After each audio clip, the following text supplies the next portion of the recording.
मायबाप सरकारला या निवेदनाद्वारे आम्ही मागणी करत आहोत। आम्ही सरकार पक्षामधले जरी लोक असलो तरी आम्ही बौद्ध धर्मीय आहोत, याची नोंद सरकारने घ्यावी। याचं कारण असं आहे, साधा अशोक चक्र घरावर जर दिसलं तर हे घर बौद्धांचं आहे। अशोक चक्र एखाद्याच्या गाडीवर, मोटरसायकलवर, कारवर दिसलं तर हे घर बौद्धांचं आहे। आणि ज्या वेळेला तिरंग्यावर अशोक चक्र दिसते त्यावेळेला यांना हा देश बौद्धांचा वाटत नाही। ही त्यांची घाणेरडी मानसिकता आहे। ही मानसिकता सरकारने तपासून बघावी आणि 1949चा कायदा त्याच्यामध्ये सुधारणा करावी।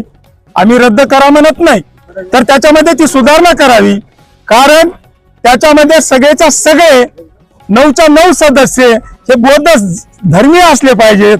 आणि कलेक्टर जरी त्यांना त्या समितीचा अध्यक्ष करायचा असेल तर तो बौद्धच असावा किंवा बौद्ध भिक्षू असावा, महावीरो महाथेरो असावा, ही आमची समस्त लातूरच्या रिपब्लिकन जनतेची मागणी आहे। एवढंच बोलतो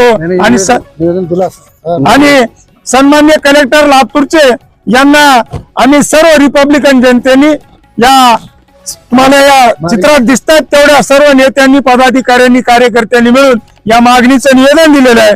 प्रमुख आमच्या 4 मागण्या आहेत। महाबोधी महाविहाराचे संपूर्ण नियंत्रण बौद्धांकडे द्यावं, महाबोधी मंदिर व्यवस्थापन कायदा 1949 मध्ये सुधारणा करावी आणि व्यवस्थापन समितीत फक्त बौद्धच धर्मीय असावेत। समितीचे अध्यक्षपद हिंदू कलेक्टर असण्याचे रद्द करून बौद्ध धर्मीयांना अध्यक्ष होण्याचा अधिकार द्यावा।